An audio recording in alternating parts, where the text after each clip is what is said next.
Mi nombre es Josmery Rivera, estudiante de la carrera Ingeniería en Sistema y Computación de la Universidad Dominicana OIM, Extensión Puerto Plata. Ahora vamos a pasar a otra interesantísima y muy aplicable exposición del libro Análisis de Circuitos, Teoría y Práctica, la cuarta edición de Alan Robbins y Wilmer Miller. En este libro vamos a poder aprender acerca de las diferentes teorías y prácticas que tenemos en los circuitos. Me tocó el capítulo número 1 y voy a hablar acerca de la introducción. Y ustedes se preguntarán, ¿qué es un circuito? Bueno, pues un circuito eléctrico no es más que un sistema interconectado de componentes, como lo que podemos ver aquí en pantalla: resistores, voltaje, capacitores, inductores y fuentes de voltaje. Ya ustedes a lo largo de la vida han podido ver lo que es este tipo de elementos ya en la casa, y además es conocido en otras partes. Pero también tenemos una teoría del circuito, y este comportamiento eléctrico de estos elementos se describen por algunas leyes básicas y experimentales. Dichas leyes, principios, conceptos, relaciones matemáticas y métodos analizan y han desarrollado este concepto como la teoría del circuito. Como pueden ver en la pantalla, ahí hay un diagrama de flujo que puede tener una idea de lo que es esta teoría. Un sistema internacional de unidades, por sus siglas SI, como pueden ver, es un uso de unidades para la solución de problemas técnicos que se usa actualmente, y este combina unidades métricas y eléctricas en un sistema unificado. Ya podemos ver, esto es ya común, lo que es metro, como su símbolo es la M, kilogramo, kg, tiempo, segundo, corriente eléctrica, amperes. Ya esto es muy conocido por nosotros porque en algún momento de la vida hemos tenido alguna situación eléctrica en nuestra casa. También tenemos lo que son los diagramas de circuitos. Estos se utilizan para representar los circuitos en papel usando los diagramas como los hay de bloque, que es el primero que pueden ver aquí en la pantalla, de esquema, y el pictográfico, que es ya más claro y es más gráfico a la hora de poder entender. Esto como si fuera cuando los constructores van a hacer una casa, hacen lo que es un plano. Pues más o menos esto es lo que en sistema quiere decir un diagrama de circuito. También el capítulo número 2 de este interesante libro trata acerca del voltaje y la corriente. Y esto no es más que la cantidad de energía para separar la carga desplazada, como pueden ver en la pantalla. También es muy importante aprender cuáles son los materiales aislantes para si tienen algún problema en casa de alguna electricidad.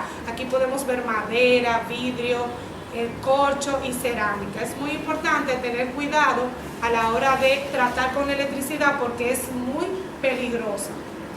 También es muy conocido lo que son las fuentes de voltaje. Las popular pilas, como le conocemos, en otros países le dicen baterías a lo que llamamos pila, pero desde pequeño hemos visto la pila porque se utilizan en juguetes y en los controles de la televisión. La pila es muy conocida por nosotros.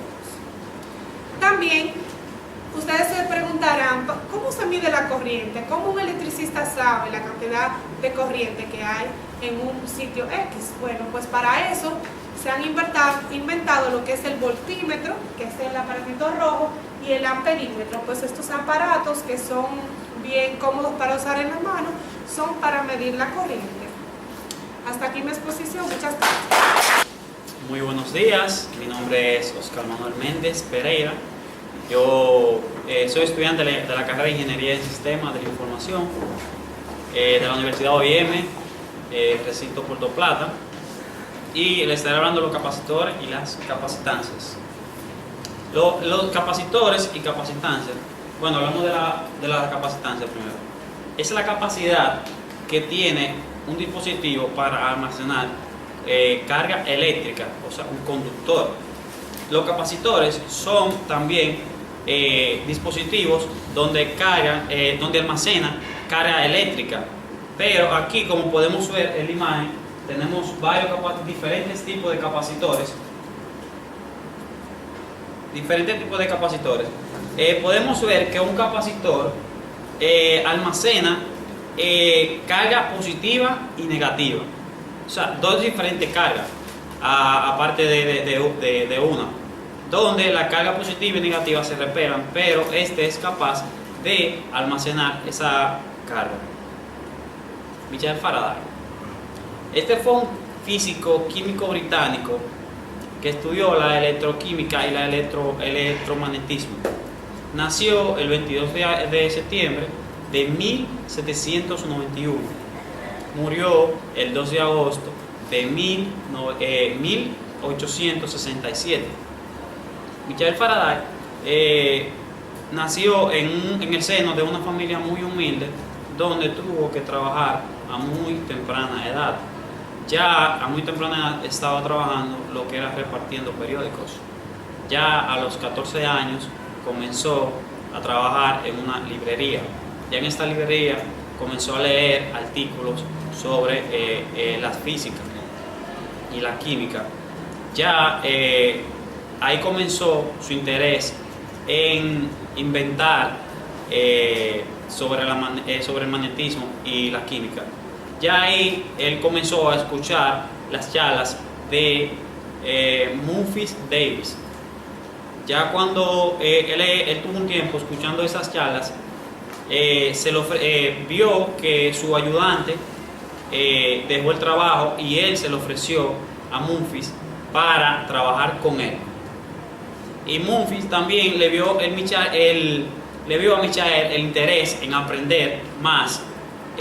Memphis Davis le dio la oportunidad a Michael Faraday para que esté con él en el laboratorio, y ya a muy poco tiempo logró varios inventos.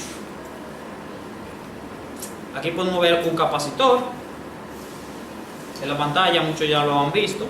El que no haya visto puede observar donde tiene un positivo y un negativo. Carga es carga de un capacitor, podemos ver. Y hasta aquí mi exposición. Buenos días, mi nombre es Edwin Marte y voy a hablarles de los capítulos 3 y 4.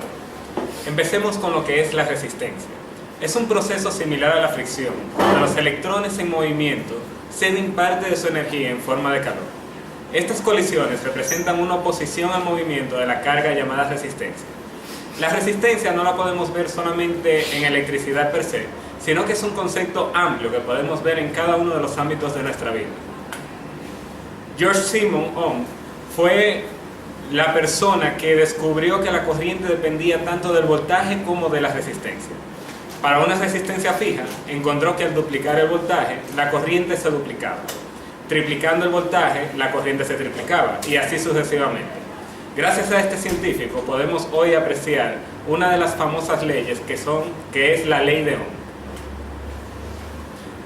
Algunas de las fórmulas para hallar las resistencias se encuentran esta, donde la resistencia va a ser igual a la longitud en metros entre el área de la sección transversal. Luego también podemos buscar la resistencia a través de una circunferencia, donde su área va a ser igual a pi por radio al cuadrado, donde pi podría ser también la distancia entre 2 al cuadrado, teniendo así lo que es pi, distancia al cuadrado, entre 4. Para conocer la resistividad de un alambre se utilizan tablas de resistividad, existentes en cualquier ferretería o tienda. La ley de Ohm fue capaz de definir la resistencia y mostrar que había una simple relación entre voltaje, resistencia y corriente.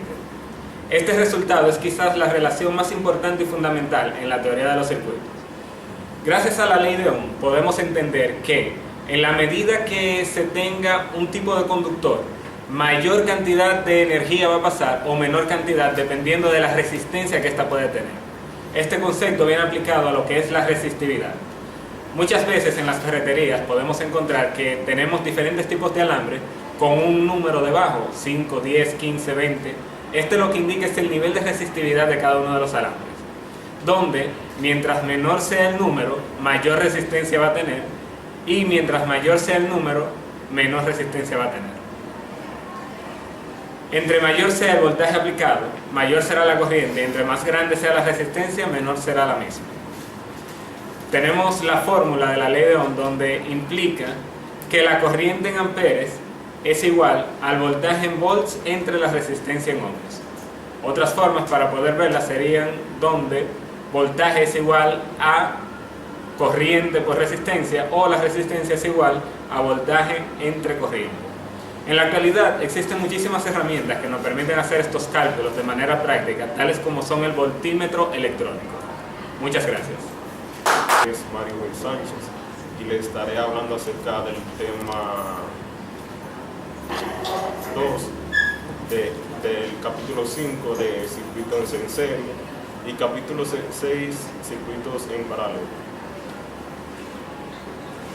Circuitos en serie. Un circuito en serie es la configuración de la conexión de los dispositivos de un circuito como condensadores y otros que se conectan mediante la terminal de salida se conecta con la de entrada del siguiente dispositivo, así sucesivamente. Esto pasa principalmente con condensadores, entre otros dispositivos. Resistores en serie.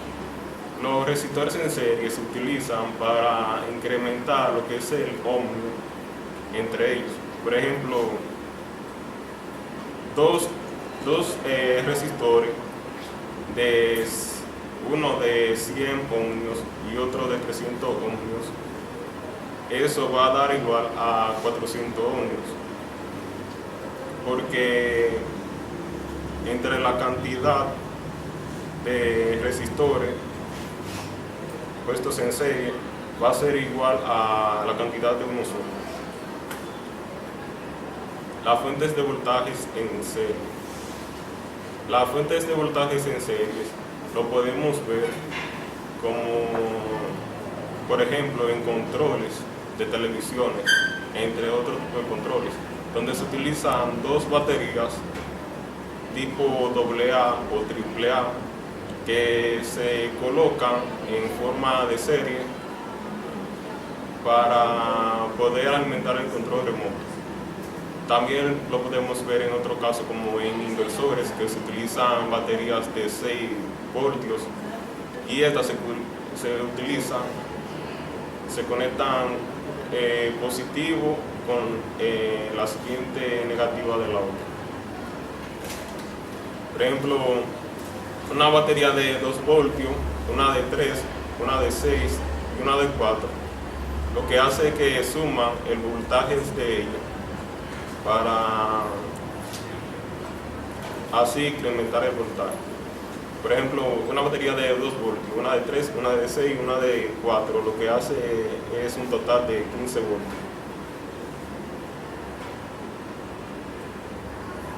Reglas divisor de voltaje. Las reglas divisor de voltajes en redes solo son datos de los valores de los resistores junto con la corriente de entrada. Se debe aplicar a la regla del divisor de corriente para determinar las distintas corrientes de la rama. Hasta aquí mi exposición. Le voy a dejar con mi compañero que le seguirá hablando de estos importantísimos temas. Bien, mi nombre es Alejandro Pascual Osoria Minaya, estudiante de Ingeniería en Sistemas en la Universidad Dominicana OIM. Los temas a tratar son el capítulo 7, 8 y 9. Empezamos. En serie, la mayoría cree que es difícil, pero es una combinación de ambos. Cuando se trata de un circuito en serie paralelo, se trata de que los 3 resistores están de acuerdo a una combinación ejecutable. Benjamin Franklin nació en Boston, Massachusetts, en 1706. Es mejor conocido como un gran estadista diplomático que también hizo avanzar la causa de la ciencia con sus experimentos de electricidad. Entre ellos se incluye en particular lo que es la botella de Leyden, el cual se utilizó para almacenar energía o carga eléctrica. En su famoso experimento en 1752, que vamos a ver más adelante, utilizó un cometa para demostrar que los rayos eléctricos son fenómenos naturales. Franklin fue que postuló la electricidad con la carga positiva y negativa que son un solo fluido. Aunque la mayoría de Franklin, de los resultados que trabajó, fue para conseguir la independencia de las 13 colonias. También fue un científico notable, el cual murió en Filadelfia el 12 de febrero del 1970 a la edad de 84 años de edad. Aquí podemos ver la botella de Leyden, la cual utilizó para almacenar la carga eléctrica. El cometa en 1972, que utilizó el cometa para demostrar los fenómenos eléctricos. Aquí podemos ver la electricidad negativa y positiva, la cual se atraen entre sí. Aquí podemos ver las 13 colonias que Franklin identificó. El circuito eléctrico en rama. Aquí podemos ver el circuito eléctrico, el cual puede identificar lo que está en paralelo. Un transistor no es más que un semiconductor eléctrico el cual cumple con la regla de dar o funcionar la señal para comunicar y dar transferencia al resistor. Circuito de polarización universal. Aquí podemos ver que son un circuito en serie y paralelo, el cual están de acuerdo entre sí. Hasta aquí mi exposición. Muchísimas gracias. Ok. Buenos días, mi nombre es Yaniel Sánchez, estudiante de Ingeniería y Sistema en la carrera de Fundamento de Electrónica y Electricidad. Esta mañana vamos a hablar sobre temas relacionados a la electricidad. Y tocando el primer tema, vamos a hablar de Leon Charles Termelin, que es un científico del siglo pasado, el cual creó un teorema con su nombre, el cual hablaba sobre los circuitos y también hablaba sobre la corriente.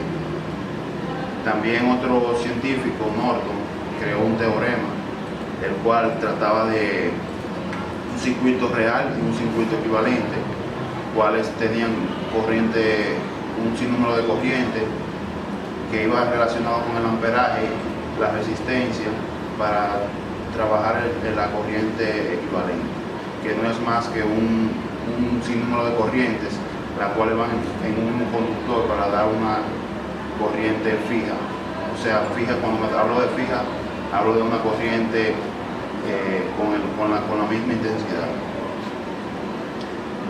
La resonancia en circuitos paralelos, en esta parte del libro tratábamos la parte de cómo podría ser un circuito paralelo en resonancia, que no era más que la combinación de varias amperajes con una resistencia para así dar lo que se habla de resonancia en circuitos.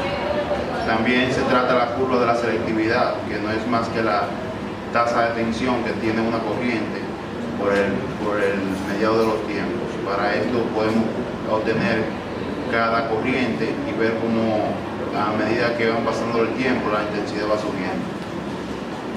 Circuitos por computadoras. En esta parte el autor trataba la parte de cómo se manejaban los circuitos en computadora, que no era más que como un sistema de binario, 0 y 1, como conocemos, o presencia y ausencia. En este sistema, el análisis lo que hacía era la presencia de corriente contra la falta de corriente. Los filtros eléctricos fue uno de los temas claves de este autor en estos capítulos, que no eran más que los filtros, que eran lo que hacía era un paro para que la corriente tuviera que pasar por ellos para así hacer un cambio de una conversión. Estos filtros eléctricos físicamente lo podemos ver que se utilizan en la electrónica para cambiar un voltaje, etc. El diagrama de Bode fue otro científico que hizo un diagrama de corriente, el cual funcionaba para medir corriente eléctrica. El decibel, por último, fue el último tema que decidimos. El decibel no es más que la escala que se usa para el sonido. El sonido se divide en decibeles, desde el 0 hasta el 103. Hasta aquí mi parte, gracias. Muy buenos días, mi nombre es Jonathan Tavares Álvarez, estudiante de la carrera de Ingeniería en Sistemas de Computación, en la materia de Fundamento de Electricidad impartida por nuestro querido profesor Rafael Osborne. Antes de iniciar la exposición textualmente, le voy a hablar sobre una frase de Albert Einstein que dice: si buscas resultados distintos, no hagas lo mismo siempre. Iniciamos con lo que es la inductancia e inductores. Esto fue inventado en el 1831 descubierto por Michael Faraday en el 1831. Esto no es nada más que la fuerza automotriz que se provoca cuando hay una variedad de corriente eléctrica en un circuito. Estos son los ejemplos de lo que son los inductores. El descubrimiento de la electricidad electromagnética. Entonces vamos a pasar a lo que es la aplicación de la electricidad en la ingeniería de sistemas. Para eso vamos a pasar primero a lo que es la historia de la electricidad, de los aportes que hicieron Thomas Edison y Nikola Tesla a lo que es la electricidad en sí. Ellos se basaron en lo que es el circuito alterno y lo que es el circuito continuo. El circuito continuo era aplicado por Thomas Edison, que no tenía mucho alcance en lo que es cuando se medía la electricidad. Sin embargo, la corriente alterna contaba con unas bobinas inventadas por el científico Nikola Tesla, que ayudaba a que la corriente se pudiera multiplicar mediante bobinas. La aplicación de Nikola Tesla en la electricidad se basó con los recursos naturales. Él se fue a lo que es un lago donde fluía la corriente eléctrica, donde fluía lo que es una corriente de agua, y él aplicó con un molino que daba vuelta desde fuera y eso generaba energía. Obviamente, cuando se inventó la corriente alterna, como era más eficiente que la continua, se generó un problema en el mercado, ya que Thomas Edison tenía lo que era la monopolización dentro del mercado. Dicho sea de paso, terminaron trabajando juntos, aunque luego se separaron. Nikola Tesla trabajó para lo que era la industria de Thomas Edison. Vamos a pasar a lo que es ahora la física cuántica. ¿Qué es la física cuántica? La física cuántica o mecánica cuántica estudia el comportamiento de la materia cuando las dimensiones de esta son tan pequeñas que empiezan a notarse extraños efectos como la imposibilidad de reconocer con exactitud la posición de una partícula o simultáneamente su posición y velocidad sin afectar a la propia partícula. Aquí están los ejemplos de lo que son la derivada de la física cuántica, que esto es el voltaje de sinuosis, corriente sinusoidal y generación de voltaje. Hasta aquí mi exposición, muchas gracias. Llegamos a las conclusiones de estas dos grandes exposiciones de los grupos Fundamentos de Electricidad Electrónica y Ingeniería de Software. Ingeniero Rafael Osborne, un servidor, Universidad Dominicana OIM, Recinto Puerto Plata, 21 de julio de 2018. No se pierdan esto por su canal favorito. Chao. Of me, and you give me all of you. Oh.